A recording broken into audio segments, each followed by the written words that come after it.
O Palácio do Planalto escalou 2 ministros para reagir publicamente a uma outra decisão do ministro Barroso.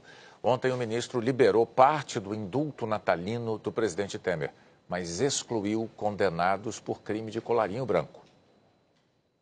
A reação do Planalto veio na voz de 2 ministros, o da Justiça, Torquato Jardim, e o da Secretaria de Governo, Carlos Marum.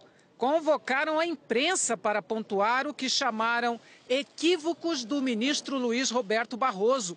Ontem, Barroso decidiu aprovar parte do indulto natalino, mas com restrições. Podem sair da cadeia os presos que cometeram crimes sem grave ameaça ou violência e que cumpriram 1/3 da pena. A condenação não pode ter sido superior a 8 anos de prisão. Barroso manteve suspenso, por inconstitucionalidade, o indulto para os chamados crimes do colarinho branco, como corrupção, lavagem de dinheiro e a associação criminosa. Barroso apontou que carece de legitimidade corrente um ato do poder público que estabelece regras que favorecem a concessão de indulto para criminosos do colarinho branco. Isso porque, ao invés de corresponder à vontade manifestada pelos cidadãos, o decreto reforça a cultura ancestral de leniência e impunidade que, a duras penas, a sociedade brasileira tenta superar. Em manifesta falta de sintonia com o sentimento social e, portanto, sem substrato de legitimidade democrática, o decreto faz claramente o contrário, dá um passe livre para corruptos em geral.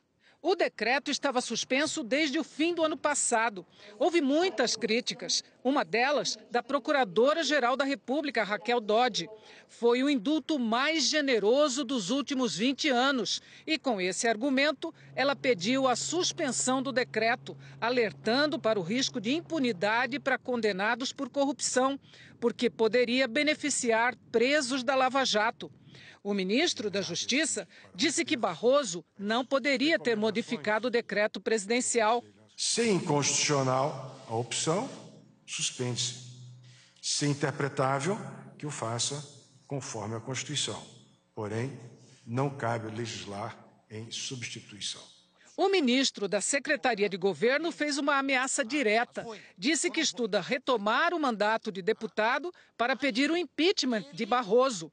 Ressaltou que não falava em nome do governo, e sim de si próprio. Eu analiso a possibilidade de me licenciar da minha função de ministro de Estado, retornar ao meu mandato para apresentar uma solicitação de responsabilização do ministro Barroso por conduta indevida na condição de guardião da Constituição. O senador Randolph Rodrigues, da Rede, considerou inadmissível a ameaça de Marum contra um ministro do Supremo. É uma ameaça não somente ao ministro do Supremo Tribunal Federal, é uma ameaça à aplicação da justiça, é uma ameaça ao judiciário, é uma ameaça a toda a magistratura do país. Imagina se vira moda, qualquer investigado ou qualquer réu, logo em seguida utiliza-se do poder que tem para ameaçar o juiz que está investigando. Seria o fim da aplicação da justiça no Brasil. O ex-presidente do Supremo, Carlos Aires Brito, explica que o poder constitucional do presidente para conceder indulto a condenados não é ilimitado. Conceder indulto é uma coisa, julgar da validade jurídica da concessão do indulto é outra coisa. E indulto não é cheque em branco, não corresponde à noção antiga de poder discricionário isento de exame por outro poder. Aires Brito afirmou também que não pode haver perdão para crimes do colarinho branco.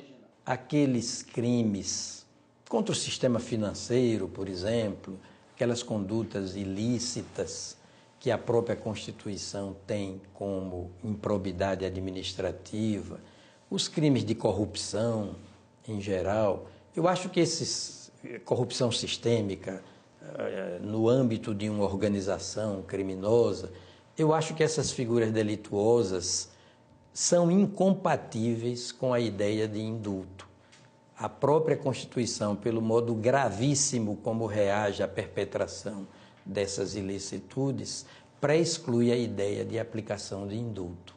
A decisão final sobre a validade do decreto de indulto ainda terá que passar pela análise de todos os ministros do Supremo Tribunal Federal. Agora há pouco, a advogada-geral da União, Grace Mendonça, pediu à presidente do Supremo, ministra Carmen Lúcia, que o plenário dê logo a palavra final sobre o indulto.